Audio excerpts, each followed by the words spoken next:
Pues muy buenas tardes, hermanos. Buenas tardes. Vaya lección que habéis hecho, ¿eh? Un domingo por la tarde, no quedaros en vuestra casa, sino venir al culto, a la reunión de los hermanos, y en esta reunión tan especial que siempre que venimos lo preparáis, lo disponéis para que cerremos esta semana de conferencias en la iglesia de la calle Restoy. Así que gracias, David, gracias, hermanos de Restoy, por la oportunidad de poderos acompañar un año más. No sé cuántos años hace ya, 5 tal vez, puede ser, pero gracias por esta oportunidad. Y como no, a la Iglesia Nueva Vida, ya lo dije esta mañana, pues gracias también por la invitación, juntamente con Restoy, de que os podamos acompañar. Y bueno, ¿sabéis el tema que nos ha venido presidiendo esta semana? Hoy vamos a tratar de cerrar, no el tema, porque el tema es muy amplio, pero si habéis leído los cuadernos, porque los deberes hay que seguir haciendo. Los deberes en la vida cristiana no terminan nunca, y creo que a todos nos ayuda, si es posible, poder escribir, aunque no tengas el cuaderno, pues frases, ideas, textos bíblicos, que el Espíritu Santo te hace ver que eso hay que anotar, que hay que apuntar, y creo que es más fácil así poder recordar. El texto lema, o uno de los textos lemas que nos ha presidido, es el Salmo 78, verso 6, que dice: que lo sepa la siguiente generación, y los hijos que nacerán, y los que se levantarán, lo cuenten a sus hijos. David sirvió a su propia generación según la voluntad de Dios, Hechos 13:36. Así que el tema de esta noche, para terminar el ciclo de conferencias, es que lo sepa la siguiente generación. Que lo estén sabiendo ya desde ahora, mientras nosotros estamos, pero cuando nosotros ya no estemos, porque nuestra vida es limitada, que lo sepa la siguiente generación. Y muchos de nosotros, es vuestra experiencia, hemos entregado alguna vez un currículum en el que aparece nuestro historial educativo, nuestra experiencia profesional, y después de que somos inicialmente admitidos, tenemos una entrevista personal y finalmente ya nos dicen si sí o si no. Pues hoy os quiero presentar a un hombre que también presentó su currículum, aparentemente intachable, un buen currículum, pero fue rechazado porque no reunía las suficientes credenciales necesarias para ser llamado apóstol. A diferencia de otros que sí presumían de estas credenciales y de muchas más, de su origen de nacimiento, de su herencia, de su fama, de su riqueza, de sus 8 apellidos hebreos. Y el currículum del apóstol Pablo y su carta de presentación lo podemos encontrar en el texto que hemos leído de 2 de Corintios 12, del 1 al 10. Pero es que además de esto, Pablo no va a presumir para nada, pero va a tener que sacar a la luz lo que nunca quiso decir. Tenemos las credenciales genéticas. Vamos al capítulo 11, por favor, versículo 22. El versículo anterior, capítulo 11, versículo 22, donde él dice: son hebreos. Y lo son, aquellos que le acusaban a Pablo de no ser un verdadero apóstol. Son hebreos, yo también. Son israelitas, yo también. Son descendientes de Abraham, también yo. Solamente este versículo. Ahora, credenciales genéticas, 8 apellidos hebreos también. Credenciales históricas. Vamos al versículo 23 ahora, del capítulo 11. Son ministros de Cristo. Hablo como poco sabio. Yo más. He trabajado más que ellos. En cárceles, más. En azotes, más.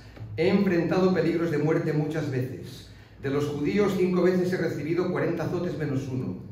3 veces he sido azotado con varas, 1 vez apedreado, 3 veces he padecido naufragio, 1 noche y 1 día he sido náufrago en alta mar. He realizado muchos viajes enfrentando peligros de ríos, peligros de ladrones, peligros de los de mi nación, peligros de los gentiles, peligros en la ciudad, peligros en el desierto, peligros en el mar, peligros con falsos hermanos.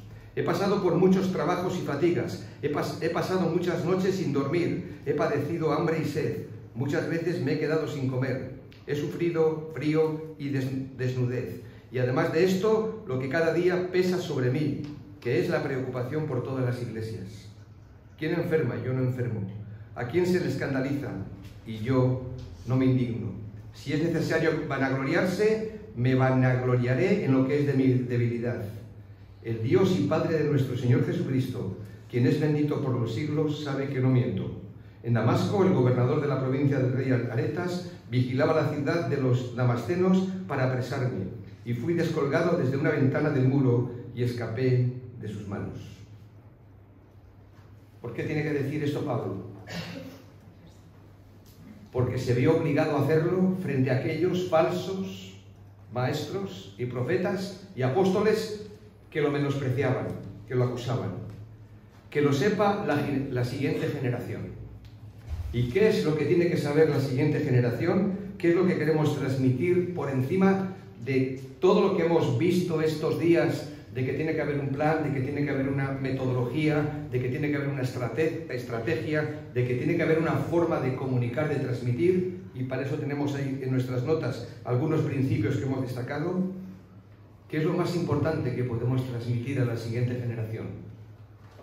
Pues la misma gracia de Dios que a nosotros nos ha alcanzado.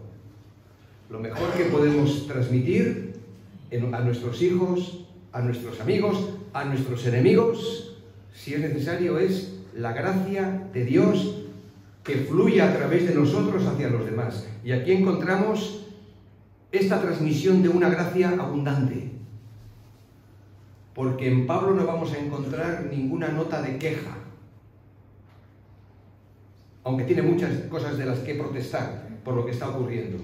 Pero aquí encontramos una gracia abundante. En primer lugar, versos del 1 al 6, si aquellos que habéis traído cuaderno lo podéis completar en los espacios en blanco, es una gracia sorprendente.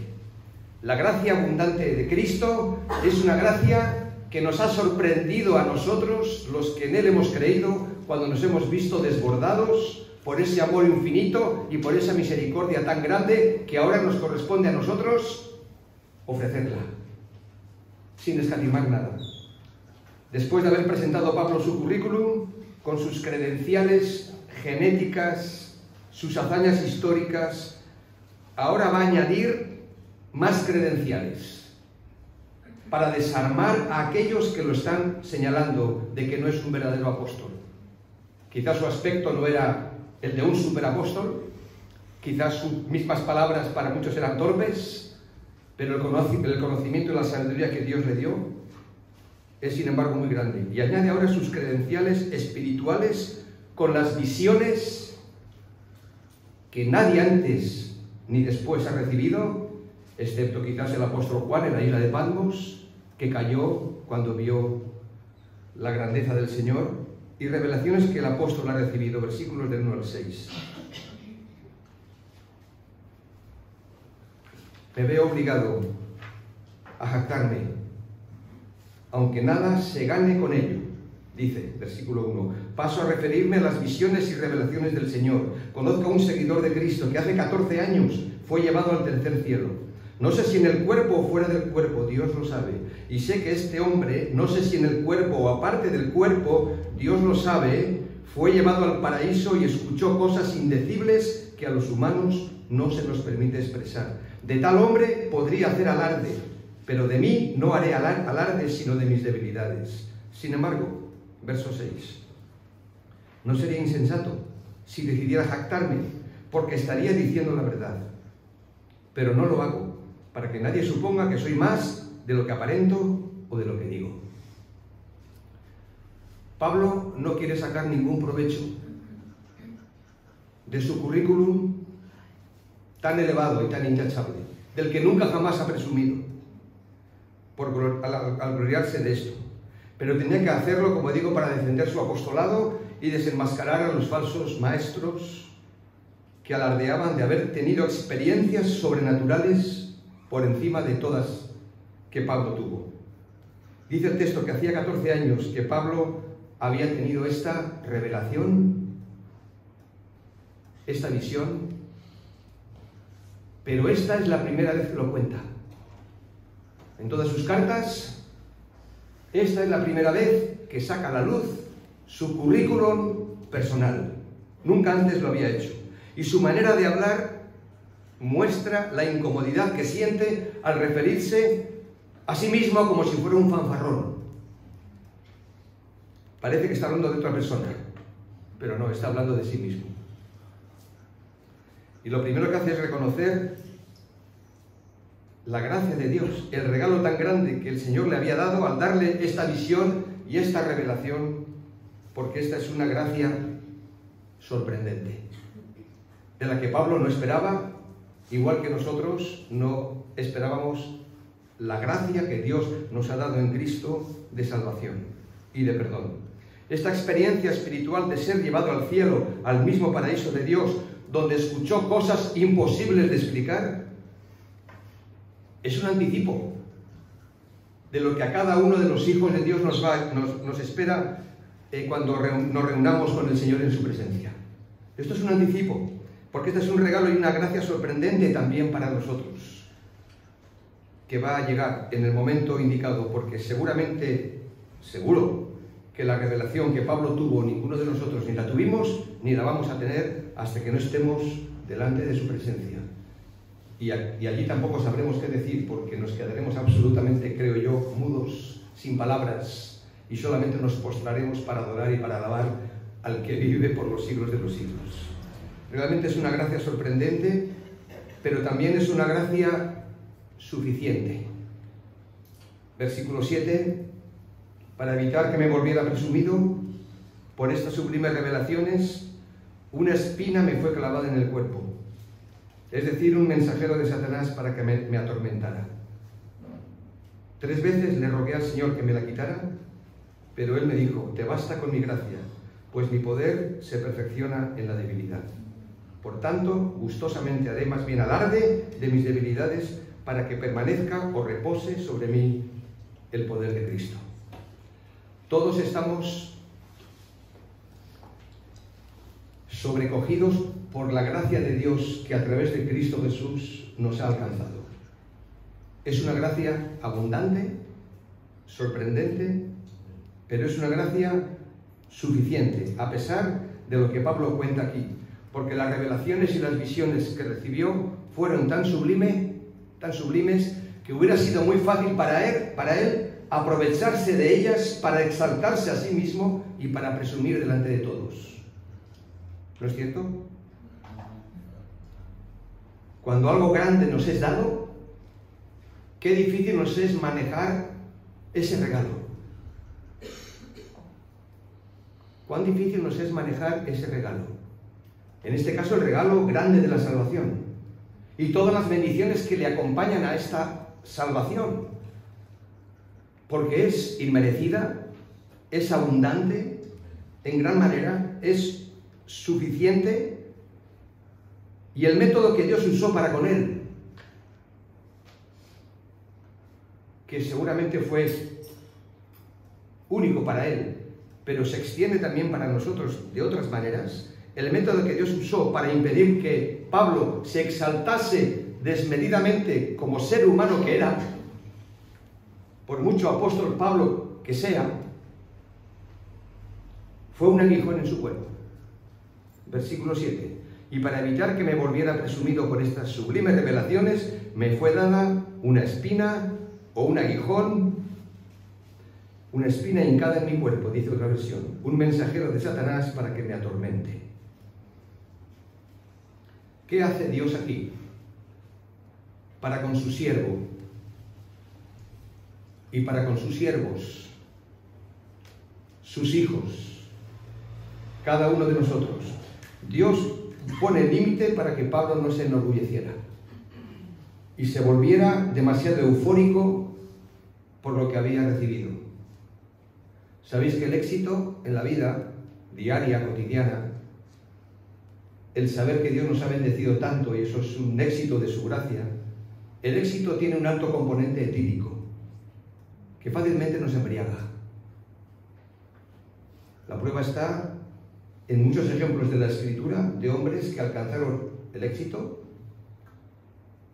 de fuerza, Salomón, de sabiduría, Sansón, de sabiduría con Salomón. Gracias, cariño. Es mi taquígrafa aquí. Y todos ellos, sin embargo, cayeron en un problema en el que Pablo era tentado a caer, como tú y como yo, que es el pecado capital, el orgullo. Y el orgullo espiritual, que también existe. Cuando Dios nos ha dado su regalo, su gracia abundante, sus dones, la energía, la fuerza para vivir, es muy fácil quedarnos mirándonos a nosotros mismos y decir qué buenos somos, qué grandes somos, qué currículum tan grande tenemos. Y Dios puso límite para que Pablo no se enorgulleciera y se volviera, como digo, demasiado eufórico. Porque hay algo peor que un aguijón, que una espina, que un grave problema que podamos tener. Lo más desagradable o más fuerte que un aguijón es el orgullo del corazón. Y de alguna forma, que lo sepas, que yo lo sepa y lo recuerde, Dios tiene su manera de tratarte y de tratarme a mí, como lo hizo con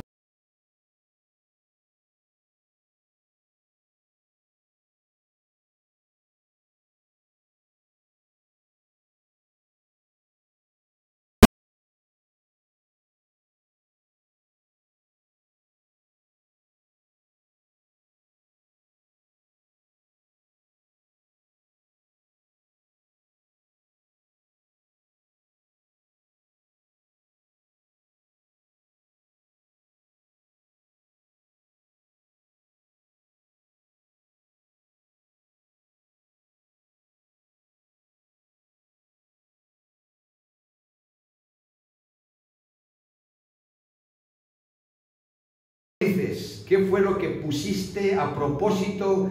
Un mensajero de Satanás que el Señor le dio licencia, permiso, como hizo con Job. Satanás no tiene toda la autoridad, pero Dios le da margen de movimiento en su plan soberano, en su forma de llevar adelante sus propósitos. Y aquí no dice en qué consiste el aguijón, no lo sabemos. Hay quien se atreve a decir que fue una enfermedad en los ojos, probablemente, porque en otros textos de la Escritura habla de con cuán grandes letras os escribo.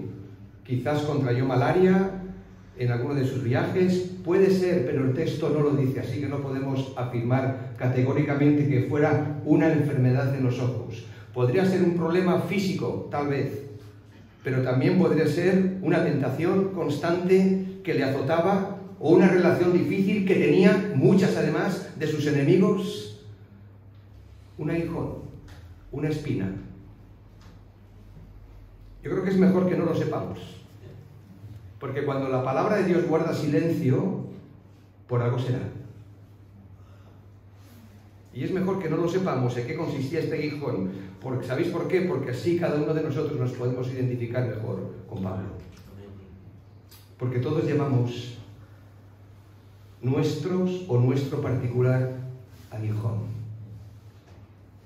sea en la vida del hogar, con una relación matrimonial a veces no tan fácil, un marido, una esposa, unos hijos, que Dios nos ha dado, que es su gracia, y que para ayudarnos a mantenernos también dependientes de Él mejor, sepamos cómo conducir esa situación. Quizás una cuestión de orgullo personal, que resulta que en la vida todo te va bien, pero sin embargo luchas con tu carácter, luchas con algún aspecto de tu vida que te cuesta ponerlo bajo control, y aunque sabes que tienes que trabajar con eso, el Señor te trata de mantener ahí para que no te fíes de ti. Tantas cosas, un enemigo, una tentación, sea como sea, este aguijón lo podemos definir como una situación de sufrimiento. Lo podemos definir como una situación de sufrimiento, bien sea físico o emocional, que se prolonga además en el tiempo y que es doloroso y que es humillante. Y cuando estás o estamos a solas somos muy conscientes de esa debilidad tan profunda que no nos permite hacer lo que nos hubiera gustado hacer o llegar a donde quisiéramos llegar, y de alguna forma estamos contenidos o limitados con un propósito celestial, aunque no lo entendamos. El apóstol oró insistentemente, verso 8, oró insistentemente para que Dios le quitase. Y nosotros decimos, oh, pues sí, quizás hasta Pablo hubiera llegado todavía más lejos de lo que llegó. Quizás hubiera hecho cosas más grandes de las que hizo si no hubiera tenido esta limitación. Momento. El Señor sabe lo que está haciendo. Pablo, y con razón, igual que nosotros, insistimos para que el Señor nos quite aquello que entendemos que es una espina, que es un freno para incluso el avance de nuestra familia, de nuestra propia vida, el desarrollo del servicio al Señor, que le impedía hacer mejor o una vida normal, cumplir mejor con su llamado apostólico. Pero la respuesta de Dios, en este caso, no fue de liberación, sino de provisión necesaria para vivir con gozo su situación. Dios no le va a quitar el aguijón a Pablo, pero le va a dar un nuevo corazón, un corazón más grande. Porque Pablo se va a hacer fuerte, como veremos después, en su debilidad delante del Señor. No me gusta hablar de situaciones tan propias personales, pero esto me viene al hilo. Todos sabéis que me diagnosticaron un cáncer de riñón hace unos años ya. Lo compartí esta mañana en la iglesia, que uno de nuestros hijos, que estaba pasando por un tiempo difícil, no lo entendía. ¿Por qué, papá? ¿Por qué a ti? Si nos haces falta no solamente a nosotros, sino a la iglesia, ¿por qué ahora este cáncer? ¿Sabéis? Después de pasar la prueba, el Señor, y en medio de la prueba el Señor trató conmigo. Esto yo no lo puedo explicar porque no se puede explicar con palabras, pero el Señor trató conmigo. En la intimidad de mi habitación, postrado en la cama, en mi tiempo de recuperación, en las horas en el quirófano, en los 3 días en la UCI, hasta ver la reacción del otro riñón, a ver cómo funcionaba al quitarme uno, el Señor trató conmigo. Y os puedo decir que el riñón derecho no lo tengo, pero tengo un corazón más afinado, un oído más atento. Y tú dirás, bueno, pero si estaba sirviendo al Señor, ¿qué necesidad había? Pues sí, la había. Y si el Señor lo hizo con Pablo, pues lo puede hacer contigo y conmigo también. La respuesta no fue de liberación, ni para Pablo, ni para mí, ni quizás para ti, en la situación que tú conoces, pero sí de una provisión suficiente para vivir con un nuevo gozo su nueva situación. Dios no le quitó el aguijón, le dio un nuevo corazón, un corazón más grande. Y la respuesta de Dios, en este caso, porque no es así siempre, porque a veces Dios quita, porque es soberano, aquello por lo cual rogamos que lo quite, pero no siempre lo hace.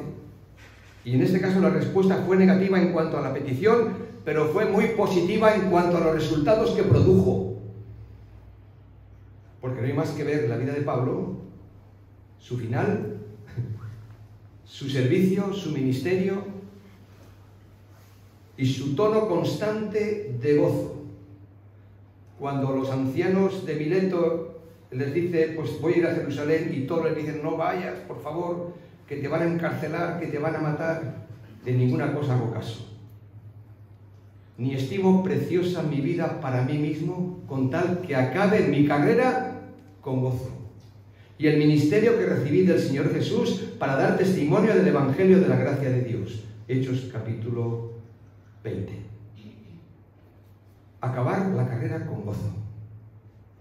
Bástate mi gracia. Esta frase hay que subrayarla en nuestras Biblias cada vez que empleamos una Biblia distinta con distintos colores. Bástate mi gracia, porque es una de las frases más iluminadoras de toda la palabra de Dios y que han sido fuente de consuelo para millones de creyentes afligidos por diversas pruebas. Y esto lo tiene que saber la siguiente generación, que hay gozo en el Señor en medio de la aflicción, en medio del aguijón, en medio de las pruebas, si nuestra actitud es querer hacer su voluntad y no imponer nuestra voluntad al Señor y no querer retorcerle el brazo diciendo: Señor, como ahora veremos, Señor, soy tu hijo, tú no puedes dejar que esto me pase a mí. ¿Y qué sabemos lo que el Señor quiere hacer a través de ti y de mí en esa situación por la que estás pasando o esté pasando? Esta gracia abundante y suficiente es el conjunto de recursos sobrenaturales con los cuales Dios nos equipa para vivir la vida cristiana. La gracia no solamente nos fue dada para salvación, por gracia sois salvos por medio de la fe, sino que la gracia nos ha sido dada para santificación, para poder vivir la vida cristiana.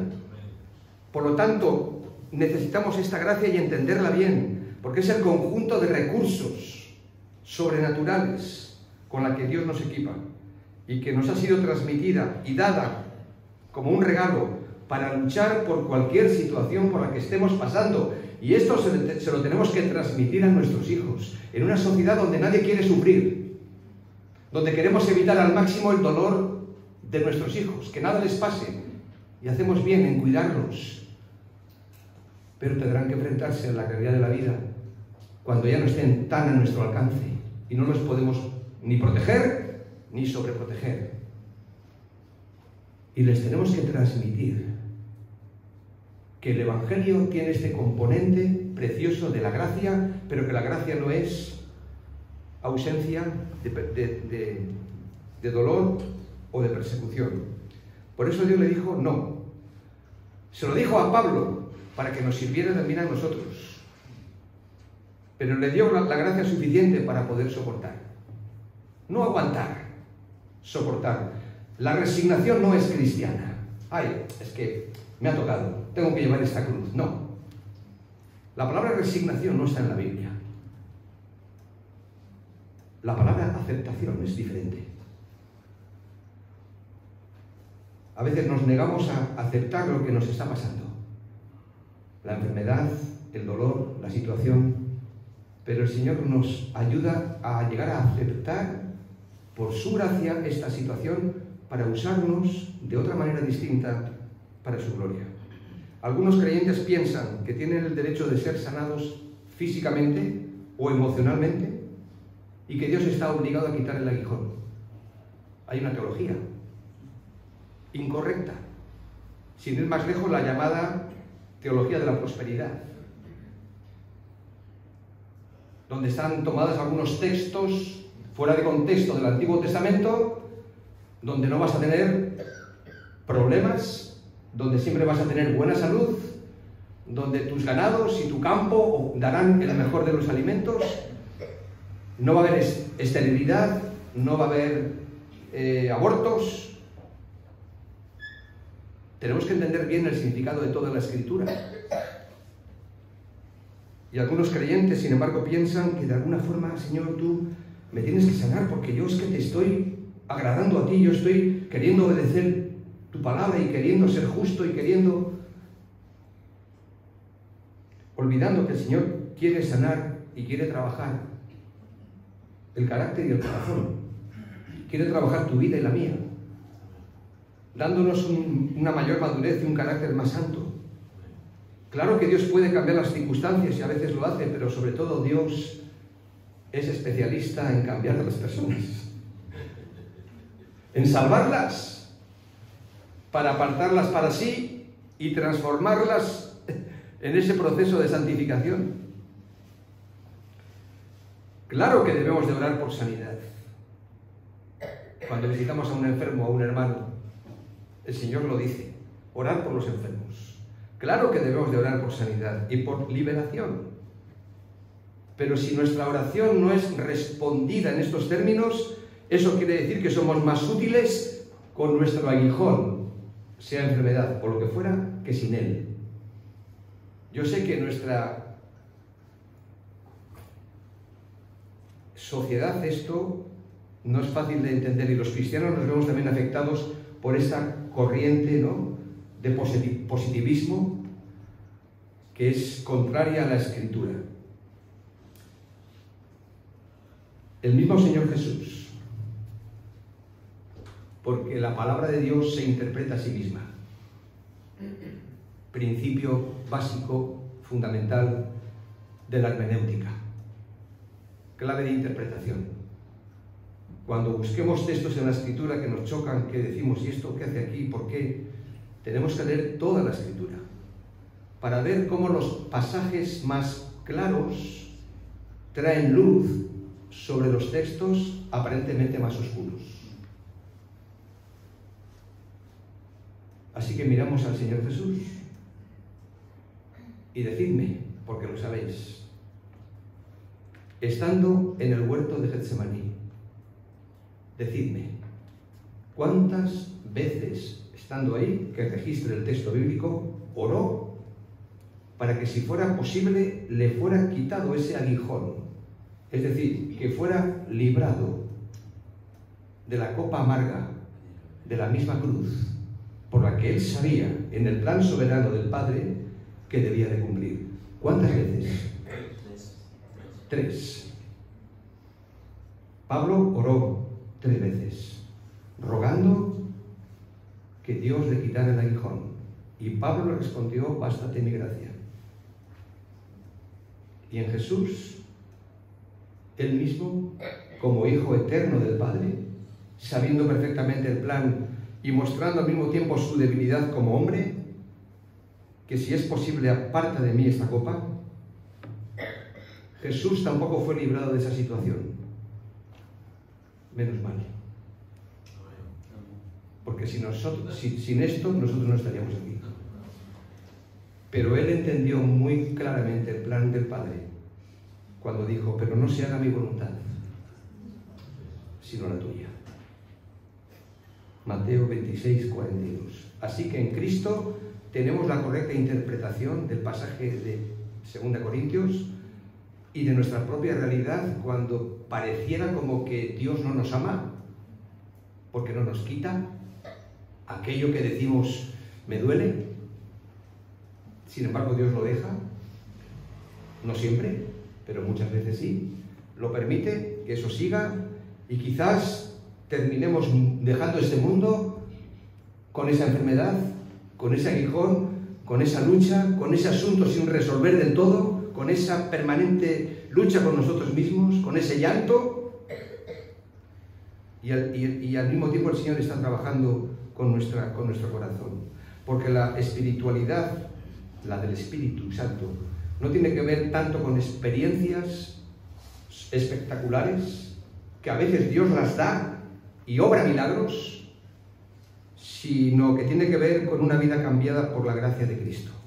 No tiene que ver con sueños, no tiene que ver con visiones o con revelaciones que algunos en diferentes contextos del campo evangélico están permanentemente buscando, sensaciones, sentimientos, y nos estamos olvidando de la palabra eterna de Dios que nos da las pautas, los principios, que sin dejar de orar para que el Señor a nosotros y a nuestros hijos nos libere de aquello que nos agobia, y hacemos bien en orar, el Señor muchas veces lo quiere dejar. Esta gracia, hermanos, cualquiera que sea tu situación, descansa en el Señor. Esta gracia es suficiente. Y lo que no entendemos hoy, lo que no entiendo yo ahora, lo entendemos según vamos caminando y avanzando en el camino de la vida cristiana. Es verdad. Por eso a veces que tenemos los padres con los hijos cosas que decirles que ellos no entienden, pero que según ha pasado el tiempo hemos ido comprendiéndolas nosotros, aunque no lo entendamos todos. Y cuando nuestros hijos lleguen avanzando, entregando su vida al Señor primero y creciendo en la gracia, van a poder ayudar a nuestros nietos, como padres, a dar respuesta a algunas de las preguntas aparentemente sin respuesta. Y finalmente, esta gracia que es abundante, que es suficiente, que es sorprendente, es una gracia, como hemos visto y veremos ahora, sanadora. Aquí está la verdadera sanidad, en entender esta gracia. No tanto en quedarnos libres para decir, bueno, ahora estoy sano, ya no tengo enfermedad, o ahora estoy limpio porque ya no tengo este problema o esta lucha personal emocional. Versículos 9 y 10. Pero él me dijo, te basta con mi gracia, porque mi poder se perfecciona en la debilidad, por lo tanto, gustosamente haré más bien alarde de mis debilidades para que permanezca sobre mí el poder de Cristo. Por eso me regocijo en debilidades, insultos, privaciones, persecuciones y dificultades que sufro por Cristo, porque cuando soy débil, entonces soy fuerte. Hermanos, esto es el mundo al revés, ¿vale? Esto es, dicho así, suelto y desligado de todo lo anterior, esto podría sonar a masoquismo, podría sonar a una filosofía oriental, al estoicismo, yo qué sé. Pero aquí el apóstol nos da una lección de cómo él la aprendió. No es la única vez que dice cómo él ha aprendido. Escribiendo a los filipenses y en medio de su situación económica, como obrero del Señor, dice, he aprendido a contentarme. He aprendido. Porque esto no nos está dado como un paquete. He aprendido a contentarme cualquiera que sea mi situación. Sé vivir humildemente y sé tener abundancia. En todo y por todo estoy enseñado. Así como para tener hambre, como para pasar necesidad, todo lo puedo en Cristo, dice, que me fortalece. El apóstol aprendió la lección y la tenemos que aprender nosotros para que disfrutemos más y mejor para el Señor en medio de la situación que estemos pasando. Así que muy a gusto me gloriaré en mis debilidades, dice otra versión, a fin de que resida sobre mí el poder de Cristo. Por eso me regocijo en las debilidades, insultos, privaciones, persecuciones, dificultades que sufro por Cristo. Porque cuando soy débil, entonces soy fuerte. Y como dije antes, todos sabemos que somos salvos por gracia, pero también vivimos cada día por fe y por gracia. La gracia de Dios transformó la vida y la perspectiva de Pablo. La gracia de Dios cambia nuestras actitudes, cambia nuestra manera de pensar. La gracia de Dios cambia nuestra manera de vivir, dándonos fortaleza en nuestra debilidad. ¿Recordáis el texto de 2 Corintios 4:7? Tenemos este tesoro en vasos de barro, para que la excelencia del poder sea de Él y no de nosotros, que estamos atribulados en todo.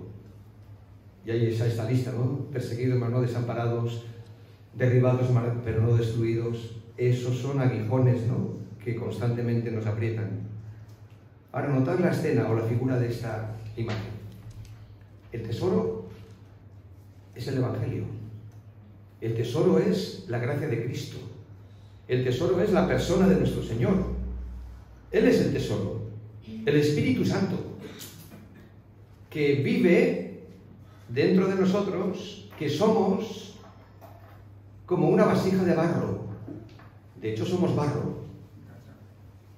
Porque del polvo fuimos tomados y al polvo volveremos. Somos barro. Ahora, ese tesoro, esa luz que está dentro de una vasija, está agujereado con grietas, con golpes alrededor.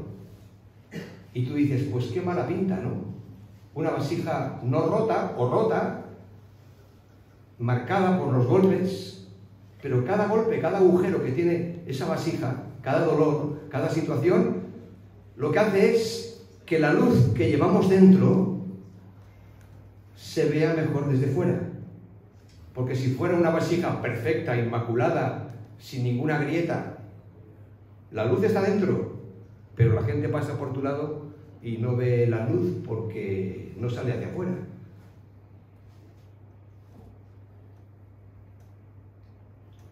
Hoy estábamos con un hermano que escuchó el Evangelio en la cárcel, ¿verdad, David? El Señor le habló estando en la cárcel y él entregó su vida al Señor. Y su vida tiene su historia.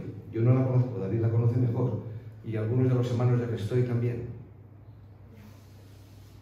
Hemos estado como un par de horas juntos y no era difícil ver que aunque él ni se quejaba, al contrario, estaba gozoso. Él no pedía nada.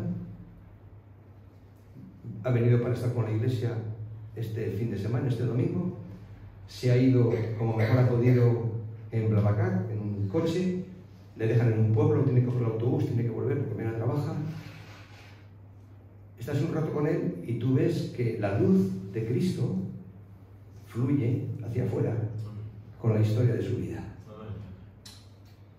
Entonces dejemos que el poder sea de Dios y no de nosotros, que sí, estamos atribulados, que sí, que estamos agujereados, a veces heridos, y el Señor sigue trabajando con nosotros porque es una gracia sanadora.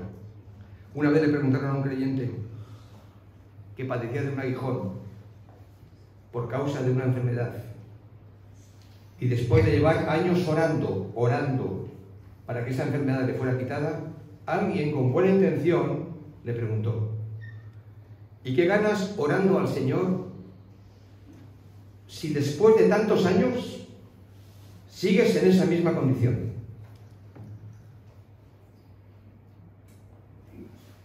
Y este hermano dijo: no gano nada, pero déjame decirte lo que he perdido. He perdido el orgullo, porque soy muy consciente de mi debilidad. He perdido el amor por esta vida, porque soy consciente de que estoy de paso. He perdido la arrogancia que tenía antes, la envidia, la avaricia, porque he aprendido a depender más del Señor cada día. Así que cuando oramos, no solamente tenemos que pensar en lo que ganamos, sino en lo que perdemos. Y perder todas estas cosas son necesarias. Y Cristo en la cruz perdió. Piénsalo. Cristo perdió para ganarnos, ¿o no? Él perdió, lo dejó todo, lo entregó todo, se dio del todo para ganarnos, y nos levanta a nosotros haciéndonos descender primero, y ahí está la fuerza de la debilidad. Ahí está la fuerza de cada uno de nosotros, en nuestra debilidad. Y esta es la paradoja del Evangelio, donde Dios nos exalta cuando nos humillamos y nos humilla cuando nos exaltamos. Y la misma cruz, símbolo de sufrimiento, muerte y derrota, es el aguijón que Dios usó para salvarnos. Pero ¿sabéis cuál es la buena noticia? La más maravillosa de todas, que este particular aguijón, que va más allá del dolor, de la enfermedad, que es el aguijón del pecado y de la muerte. Ese sí nos ha sido quitado.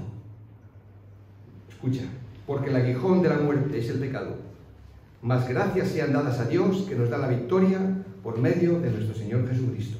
1 Corintios capítulo 15 versículos 56 y 57.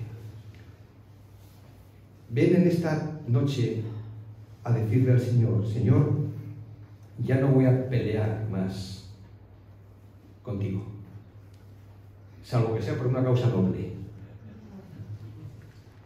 como la de Jacob, que peleó con el ángel del Señor y le dijo: Señor, no te dejaré si no me bendices. Y le bendijo el Señor.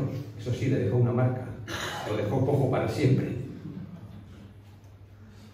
Ven al Señor y dile: Señor, no voy a pelear más contigo, diciéndote otra vez: si no me quitas esto, pues no, sírvele con lo que eres y con lo que tienes.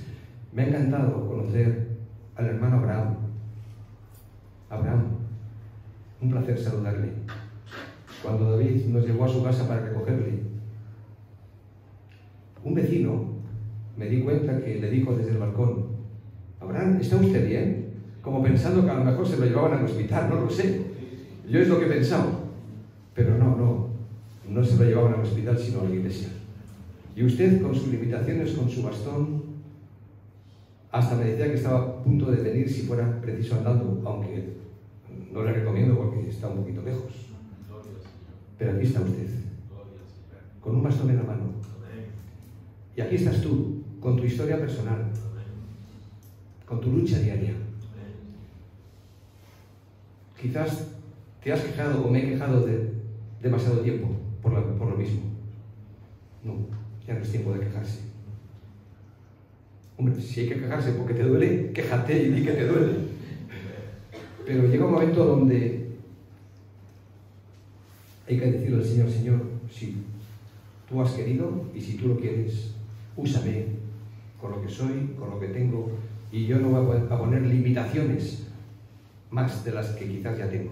Y voy a servirte con lo que tengo, con lo que hay. Así que dile al Señor esta mañana: Señor, gracias por esta noche, gracias por tu gracia abundante, sorprendente, sanadora y suficiente. Pablo no le visto nada más, y el Señor Jesús tampoco, porque perdió para ganar. Así que tomemos ese mismo camino nosotros, y que el Señor nos bendiga, pero no dándonos la comodidad, sino que nos bendiga, claro, cuidando de nosotros y de nuestras familias, pero dándonos un amor más grande hacia Él. Que nos bendiga despertando nuestro entendimiento, nuestra visión para el mundo en el que vivimos, nuestro servicio para los demás. Vamos a orar. Y que lo sepa la siguiente generación. Que hay una gracia a disposición de cada uno de ellos. Y que compartamos con gozo y con alegría el Evangelio de esta gracia de Dios. Oramos.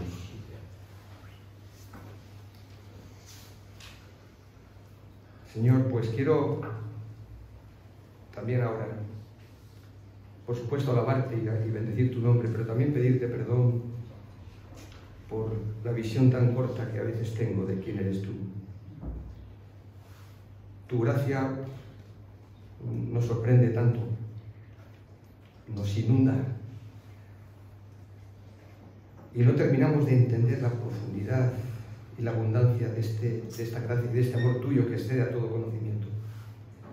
Señor, tú viniste a nuestro encuentro en un día muy especial de nuestras vidas, nos sacaste de este mundo vacío, de falta de sentido, nos has librado de la condenación eterna, nos has grabado para siempre en tu libro.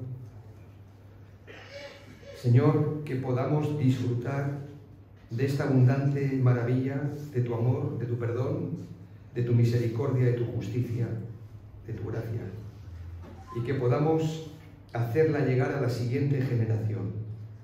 No solamente queremos dar pan a nuestra familia, no solamente queremos poner alimentos sobre la mesa, queremos, Señor, que tu presencia esté en nuestro hogar, en el centro de nuestras vidas y también de tu iglesia.